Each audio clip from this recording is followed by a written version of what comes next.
우리 옆에 분들한테 이렇게 인사하시겠습니다. 죽이는 말이 아니라 살리는 말을 사용합시다. 인사합니다. 죽이는 말이 아니라 살리는 말을 사용합시다. 요즘 한국 교회를 시끄럽게 하던 한 목사가 있습니다. 텔레비전에서 여러분들이 자주 보셨을 거예요. 웃기고 재미있는 설교를 하고 또 불신자들도 알고 있는 목사죠. 포도원 교회의 부산 포도원 교회의 김문은 목사님이라고 하는 분이 있습니다. 그런데 이분의 욕설 파문이 한국 교회를 시끄럽게 합니다. 그분이 했던 욕설이 유튜브 같은 데나 녹음 파일로 이렇게 돌아다니고 있습니다. 그분은 텔레비전이나 강대상에서는 참 언어의 직공이라고 할 정도로 그렇게 부드러운 말로 설교하고 재미있게 설교를 하지만 강대상 아래에 내려가서는 이제는 부교육자들에게 차마 입에도 담기 어려운 쌍욕들을 그렇게 했던 것이 드러났습니다. 제가 그 녹음 파일을 들어봤는데 충격이었습니다. 어떻게 목사 입에서 저런 욕이 나올 수 있을까? 물론 이것이 한 번의 실수라고 한다면 우리는 얼마든지 그분이 회개하면 용서하고 받아들이면 될 겁니다. 그런데 그게 한 번의 실수가 아니라 그동안 수십 년 동안 골마왔던 문제가 터졌다고 하는 겁니다. 상습적이었다는 거죠. 그래서 그 교회에서 사역하는 부교육자들 중에는 너무 그 상처를 받아서 트라우마 때문에 정신병원에서 치료를 받아야 되는 사람이 있을 정도였으니까 얼마나 그 입에서 나오는 말들이 더러운 말이었는지를 우리가 알 수가 있습니다. 정말 충격적이게도 불신자들도 하지 않는 그런 욕설이 목사의 입에서 나오는 것을 보면서 어떤 신문에서는 이렇게 제목을 달아놨어요.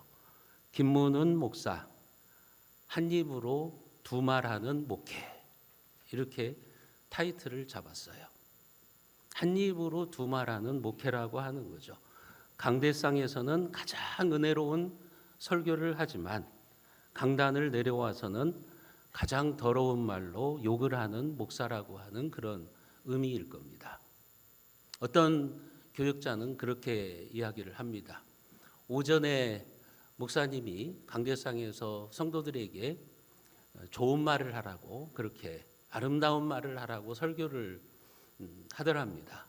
그래서 오늘은 욕을 먹지 않겠구나 했는데 주일이 마치고 교육자 회의를 하면서 그렇게 또 쌍욕을 교육자들에게 하더라고 하는 겁니다. 그러니까 한 입으로 두 말하는 목회라고 하는 거죠. 여러분 이것이 비단 목회자에게만 해당되는 것은 아닐 겁니다. 우리 모두에게 적용되는 말이죠. 강대상에서는 은혜롭게 기도하고 강대상에서 내려와서는 그 입에서 거친 말과 욕이 나온다면 우리가 어떻게 그런 사람들을 성숙한 성도라고 말할 수 있을까요? 여러분 대표 기도는 은혜롭게 해놓고 그 다음에 모임이나 회의에서 그 말이 쌍욕이 나온다면 하나님이 그 대표 기도를 과연 잘 받으셨을까 하는 이런 생각을 우리가 해보게 됩니다. 우리 입에서 나오는 말은 양날의 칼과 같습니다. 말로 다른 사람들을 격려하고 치유하고 슬퍼하는 자를 위로하고 죽어가는 사람들에게 평안을 줄 수도 있는 반면에 또 말로 인간의 영혼을 파괴하고 불신과 증오를 퍼뜨리고 국가 간에 전쟁이 생기기도 합니다. 그래서 하나님의 사람들은 무엇보다도 그 입에서 나오는 말에 성령의 기름 부으심을 받아야 됩니다. 여러분들이 말을 하기 전에 성령 하나님 내 입에 성령의 기름 부으심을 주시옵소서. 우리가 그렇게 기도해야 될 겁니다. 왜냐하면 잘못하면 그 말 때문에 내 인생이 무너지게 되는 것이고 수십 년 동안 쌓아왔던 내 신앙이 무너뜨려지기도 하기 때문에 그렇습니다. 그렇게 한 5천 명이나 되는 교회를 목회했던 목사가 그 파문을 통해서 결국은 그 교회에서 이제는 사임을 하게 되고 또 올해 이제 그 교단에 고신 교단에 총회장으로 올라가게 되는데 총회장직도 결국은 사임을 하게 됩니다. 말이라고 하는 것은 그렇게 우리의 인생을 파괴적으로 만들 수도 있다고 하는 거죠. 오늘 본문에도 보면 말의 파괴력을 우리에게 말씀하십니다. 오늘 야고보서 3장 3절과 4절 말씀을 우리가 같이 한번 읽어보겠습니다. 우리가 말들의 입에 재갈 물리는 것은 우리에게 순종하게 하려고 그 온몸을 제어하는 것이라.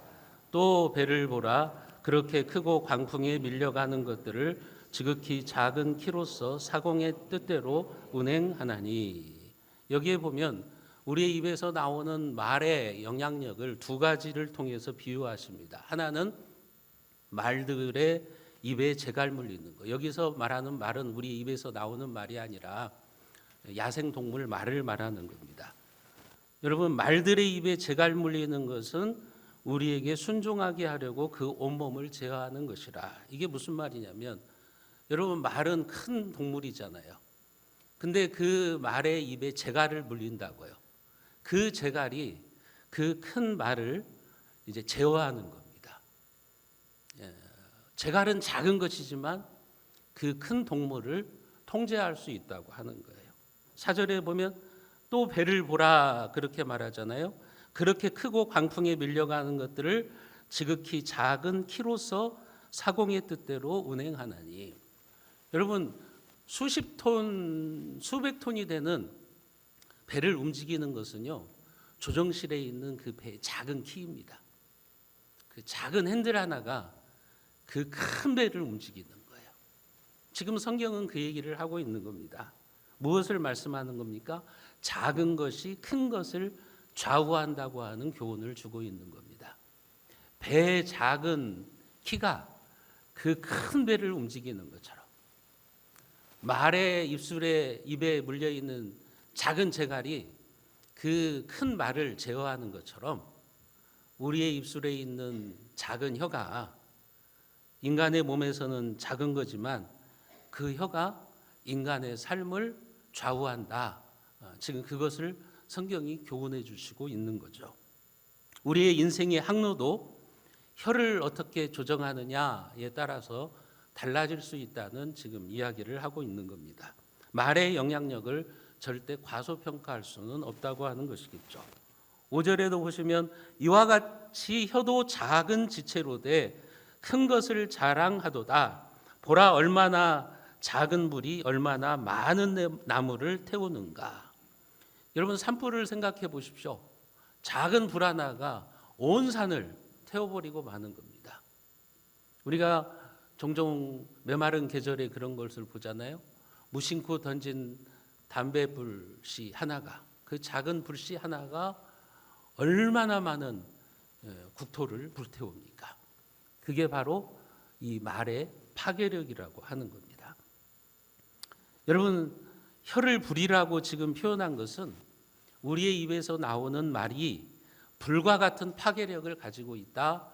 그것을 우리에게 말씀해 주시고 있는 거죠. 6절 말씀에도 보시면 혀는 곧 불이요 불의의 세계라.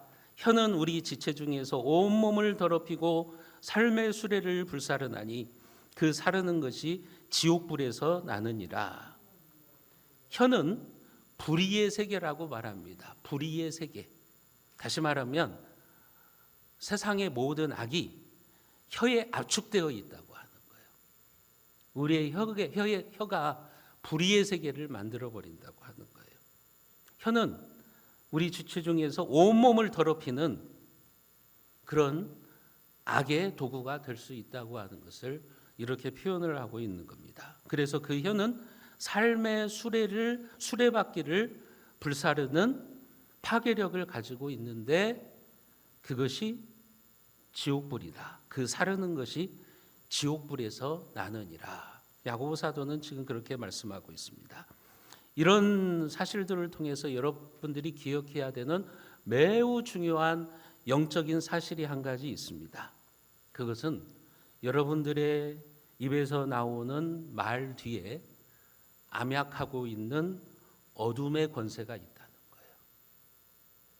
여러분들의 입술을 사용해서 불의를 만들어내려고 하는, 여러분들의 입술을 장악하려고 하는 사탄이 있음을 기억하라고 하는 거예요. 그래서 혀의 파괴력이 지옥에서 온다는 충격적인 표현을 쓰고 있는 겁니다. 그게 지옥불에서 나온다는 겁니다. 여러분, 그래서 여러분들이 말을 할 때 기억하셔야 될 게 있어요. 내 말의 뒤에는 사탄이 존재하고 있다.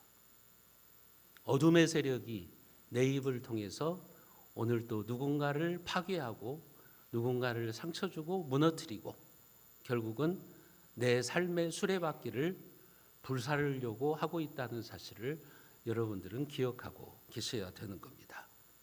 여러분들이 혀를 다스리지 못하면 그 혀가 이제 사탄이 장악하게 되면 그 사탄에게 속아서 우리는 파괴적이고 더러운 언어를 내뱉을 수밖에 없다고 하는 거죠. 7절과 8절에서도 그렇게 말씀하시지 않습니까? 여러 종류의 짐승과 새와 벌레와 바다의 생물은 다 사람이 길들일 수 있고 길들여 왔거니와 혀는 능히 길들일 사람이 없나니 쉬지 아니하는 악이요 죽이는 독이 가득한 것이라. 혀는 능히 길들일 사람이 없나니. 여러분, 우리 모두가 다 실감하는 말이잖아요. 여러분들의 입술 여러분 잘 제어 못하시잖아요. 여러분들의 언어 여러분들 잘 제어하지 못하시잖아요. 거기에서 쉬지 아니하는 악이 나오고 죽이는 독이 가득한 것이다. 마치 맹독을 가진 독사가 꿈틀거리는 모습을 그렇게 표현을 하고 있는 겁니다. 그래서 우리의 입술이 제어하기가 쉽지 않다고 하는 거죠.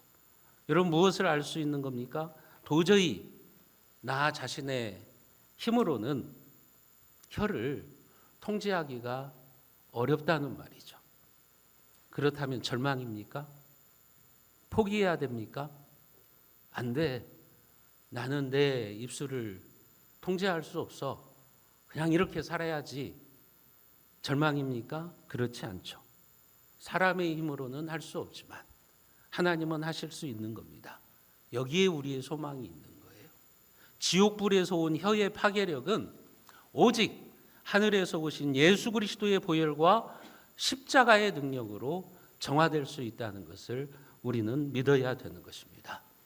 우리는 하나님의 도우심으로 말의 파괴력을 무력화시키는 그런 언어 생활을 얼마든지 할 수 있다고 하는 것을 지금 성경이 우리에게 가르쳐 주시고 있는 교훈입니다. 그러면 우리의 인생을 무너뜨리는 그 말의 파괴력, 그 파괴력을 무력화시키는 언어 생활을 하려면 우리는 어떻게 해야 되는가?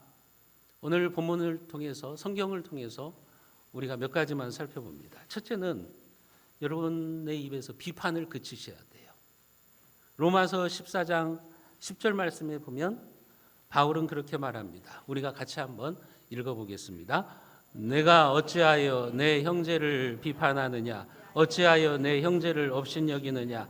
우리가 다 하나님의 심판대 앞에 서리라. 비판을 좋아하는 사람은 언젠가는 하나님의 심판대 앞에 서게 된다고 말합니다. 우리가 다른 사람들을 비판하는 그 말 뒤에는 그를 업신여기고 무시하는 마음이 있다고 말하는 거예요. 어찌하여 너의 형제를 업신여기느냐? 지금 그렇게 말씀하고 있지 않습니까? 비판은요, 내가 상대방보다 더 우월한 사람이라고 하는 착각 속에서 나오는 거예요. 남을 비판하기 좋아하는 사람은요, 그러죠? 누군가는 그 사람에게 바른 소리를 해줘야 돼. 그런데 왜 자기가 그 사람이어야 됩니까? 왜 자기가 그렇게 비난을 쏟아내야 되는 그런 사람이 되어야 하느냐 하는 것입니다. 그런 사람들은 언젠가는 자신도 하나님의 심판대 앞에 서게 될 것이라고 말하는 거예요. 그래서 예수님께서도 비판을 받지 아니하려거든 비판하지 말아라. 산상수훈에서 우리에게 그렇게 말씀하시는 거죠. 그 말씀을 쉽게 번역하면 그런 거예요. 너도 그대로 당하는 때가 있어. 네가 비판하는 그대로 너도 그대로 당해. 그러니까 조심해. 주님이 그런 얘기를 하고 계시는 거라고요. 여러분, 물론 우리 안에 계신 성령님은 우리에게 영적인 분별력을 주시고 다른 사람들이 무엇을 잘못하고 있는지를 보여주실 때가 있어요. 그러나 그렇게 하는 것은 내가 그 사람을 비판하고 비난하라고 하시는 것이 아니라 나를 돌아보라는 거예요. 만약에 남의 잘못을 보면서 그 사람을 업신여기고 나는 저 사람과 달라 그렇게 스스로 느끼면서 비판하게 된다면 그것은 하나님의 일이 아니라 마귀의 일입니다. 오히려 우리가 남의 잘못을 분별할 수 있는 분별력은 자신의 책임이 더 크다는 것을 알아야 돼요. 여러분, 갈라디아서 6장 1절은 우리들에게 그렇게 말씀하세요. 같이 한번 읽어보겠습니다. 형제들아, 사람이 만일 무슨 범죄한 일이 드러나거든 신령한 너희는 온유한 심령으로 그러한 자를 바로잡고 너 자신을 살펴보아 너도 시험을 받을까 두려워하라. 여기에 보십시오. 누군가를 비판해야 되는 상황이 되었어요. 누군가의 잘못이 내 눈에 보였어요. 그때 어떻게 하라는 겁니까? 너희는 온유한 심령으로 그러한 자들을 바로잡고. 여기 온유한 심령이라는 말이 무슨 말이냐면 온유한 영으로 그런 말이에요. 그러니까 냉혹하게 정죄하고 비난하는 것은 옳지 않은 태도라고 말씀하는 거예요. 성령의 열매 중 하나가 온유의 열매잖아요. 온유의 영으로 그런 사람들을 바로 잡으려고 하는 것이 신령한 성도다, 영적으로 성숙한 성도다라고 이야기를 하는 겁니다. 그렇기 때문에 여러분들이 누군가의 잘못을 비난하고 누군가의 잘못을 드러내려고 할 때 기도하셔야 될 게 있어요. 하나님, 저에게 온유한 영을 주십시오. 온유한 심령을 주십시오. 그렇게 기도하시고 비난하세요. 그 기도를 하지 않으신다면 비난하지 마세요. 정죄하지 마세요. 온유한 심령으로 하는 거예요.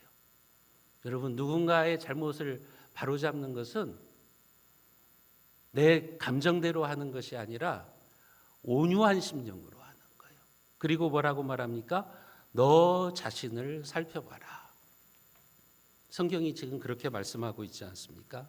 너 자신을 살펴봐라. 그게 무슨 말이에요? 예를 들면 제가 앞에서 말씀드렸던 것처럼 김문은 목사의 그런 욕설을 보면서 나쁜 놈, 목사가 어떻게 저런 말을 해? 목사라고 하는 사람이 어떻게 저렇게 욕을 해? 그렇게 비난하려고 하지 말고 너 자신을 돌아보라는 거예요. 너는 욕을 안 하냐? 네 입술은 어떠냐? 그걸 돌아보라는 거예요. 너 자신을 돌아봐라. 비난할지라도 온유한 심령으로 그 사람을 바로잡으려고 하고 너 자신을 돌아보라는 거예요. 비난하기 전에, 다른 사람을 비난하기 전에 너의 입술은 지금 어떤 거야? 그것을 보라는 거죠. 여러분, 오직 성령 하나님만이 우리를 고치실 수 있어요. 사람을 고치는 것은 하나님이 하실 일이지 우리가 할 일이 아닙니다. 그러므로 함부로 비판하는 사람은 하나님이 하실 일을 자기가 하겠다는 거예요. 자기가 가로채겠다는 거예요. 여러분들의 입술에서 이 온유의 열매, 성령의 열매를 맺는 삶이 되려면 여러분 비판이 나오지 않도록 잘 조절하셔야 돼요. 정죄가 넘치는 사람이 되지 마시고 정이 넘치는 사람이 되기로 결심하셔야 되는 겁니다. 그러기 위해서는 온유한 영을 달라고 여러분들이 하나님께 기도하셔야 되는 거예요. 누군가를 비판하기 전에 나는 온유한 심령인가? 그것을 우리가 가질 때 우리는 말의 파괴력을 무력화시키는 언어 생활을 할 수가 있다고 하는 거죠. 두 번째로 우리가 기억해야 되는 것은 불평과 원망을 버려야 된다는 거죠. 불평과 원망을 그치는 것, 그것이 여러분들의 인생의 말의 파괴력을 무력화시키는 방법입니다. 성경에 보면 출애굽한 이스라엘 백성들이 광야길에 들어선 지 겨우 3일이 되었을 때 힘들다고 온갖 불평과 원망을 쏟아놓기 시작합니다. 여러분, 400년이 넘는 노예 생활을 하는 자들을 하나님께서 구원해 주셨잖아요. 하나님의 백성으로 구원해 주시고 그들에게 축복의 땅을 주시려고 광야에 들어서게 하셨잖아요. 그런데 3일이 못 돼가지고 원망과 불평을 하기 시작합니다. 아직도 노예의 근성을 벗어나지 못한 거예요. 하나님은 그 불평과 원망의 말들을 그냥 넘기시지 않으셨습니다.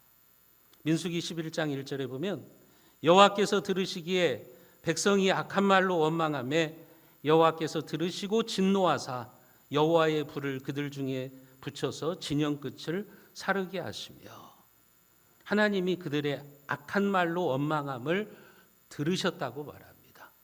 그리고 진노하셨다. 그래서 불로 그들을 살라버리시는 거예요. 무엇을 알 수 있습니까? 신앙생활에 무서운 질병 중에 하나가 불평과 원망이라고 하는 겁니다. 여러분들의 삶을 파괴하는 언어가 바로 불평과 원망이라고 하는 겁니다. 그리고 신약 성경은 오늘 우리에게 말합니다. 그들을 통해서 역사적 교훈을 얻어라. 본보기로 삼아라. 고린도전서 10장 10절과 11절에 보면 그렇게 말씀하시죠. 우리가 같이 한번 읽어보겠습니다.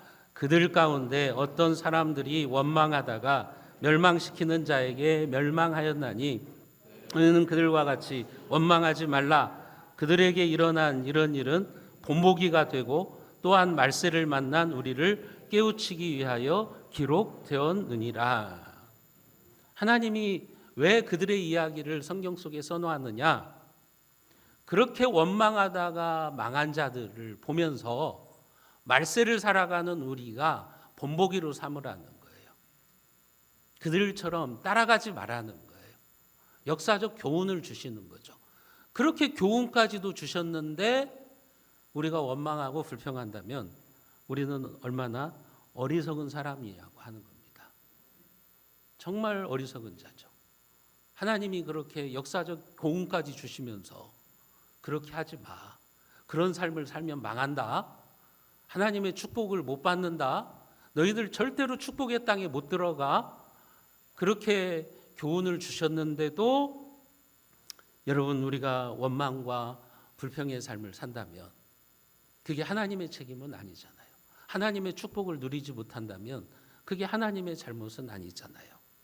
그래서 원망과 불평이라고 하는 키워드로 여러분들의 인생을 살아가시면 안 되는 겁니다. 여러분, 예수 그리스도의 거룩한 피로 거듭난 성도들은 그 원망과 불평을 극복할 수 있어야 되는 거예요. 자식들에게 말을 항상 거칠게 하던 어떤 엄마가 있었습니다. 하루는 아들이 하는 일이 미워가지고 입에서 그런 말을 내뱉었어요. 아무짝에도 쓸데없는 자식. 이렇게 말을 했어요. 그런데 그 순간 그 엄마의 마음속에 성령 하나님께서 강한 음성을 주셨어요. 너의 입에서 나온 말대로 해주랴? 너의 자식 정말 아무짝에도 쓸데없게 해주랴? 이 성령의 음성이 들렸어요. 그 순간 이분은 심장이 멎는 듯한 충격을 받았어요. 그리고 그 자리에서 엎드려서 하나님 앞에 회개했습니다. 하나님, 다시는 입술을 함부로 쓰지 않겠으니 내 아들을 축복해 주세요. 여러분, 오늘 또 성령 하나님은 우리에게 그렇게 말씀하실 수 있어요. 너의 입에서 나온 대로 내가 해주랴? 여러분, 그렇게 말씀하실 수 있는 거라고요. 불평과 원망하는 습관이 굳으면 그것이 인생이 되고 운명이 되는 겁니다. 여러분, 그렇게 되면 여러분들의 인생도 망치고 여러분들의 가문도 망치고 자식들도 망치는 겁니다. 그래서 우리는 어떤 상황 속에서도 감사하는 것이 하나님의 뜻이라고 성경에서 말씀하고 있는 거예요.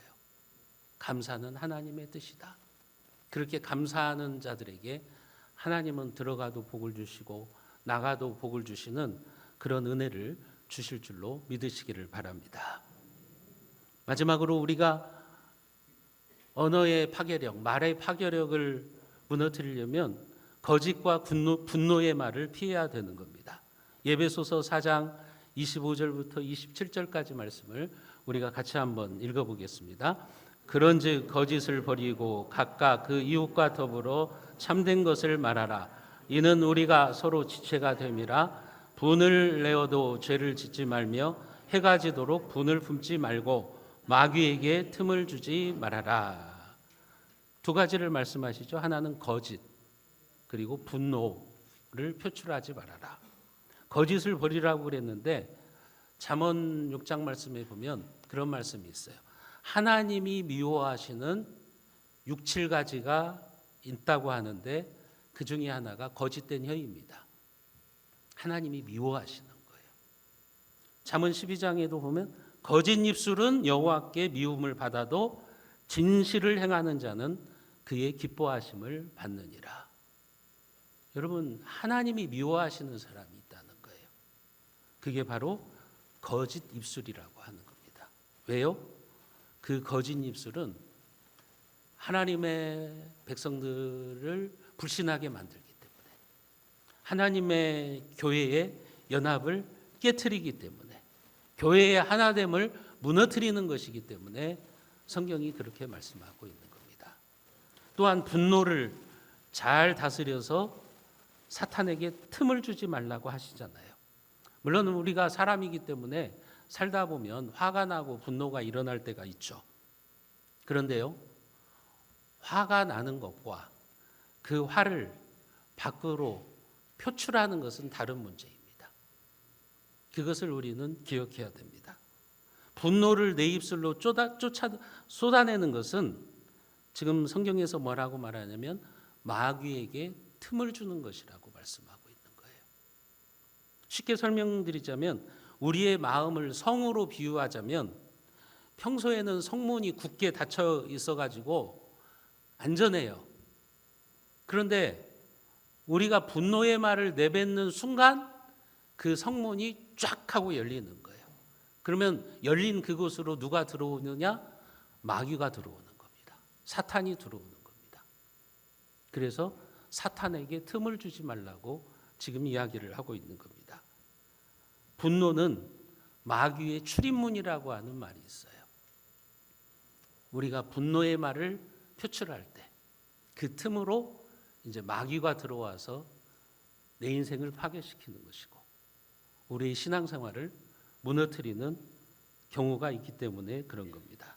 그래서 성경은 분노를 표출하는 것은 하나님의 의를 이룰 수가 없다고 말하죠. 야고보서 1장 19절과 20절에 보면 내 사랑하는 형제들아 너희가 알지니 사람마다 듣기는 속해하고 말하기는 더디하며 성내기도 더디하라.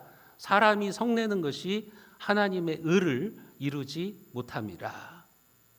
무슨 말이죠? 우리가 하나님의 일을 한답시고 큰 소리를 내고 성내는 것은 하나님의 뜻이 아니라는 겁니다. 왜 우리가 급히 성을 냅니까? 내가 생각하는 것이 옳은 것 같은데 다른 사람들이 안 들어주니까 화가 나는 거잖아요. 그런데 성경은 자기 뜻대로 안 된다고 분을 내는 것은 하나님의 의를 이루는 것이 아니라고 말해요. 그것은 아무리 자기가 합리화하고 정당화시킨다고 해도 그건 하나님의 의를 이루는 모습은 아니라고 말하는 거죠. 여러분, 말은 그 사람의 향기입니다.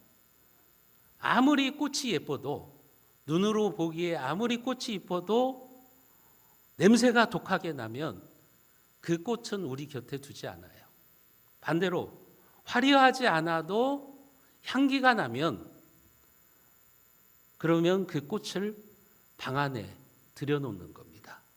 그런 것처럼 같은 말을 해도 향기가 나는 말이 있고 냄새가 나는 말이 있는 거예요. 사람들은 독한 말을 내뱉는 사람보다는 예쁘게 말하는 사람과 함께하고 싶은 겁니다. 바울은 그래서 덕을 세우는 데 소용되는 선한 말을 하라고 이야기를 하고 있는 거죠.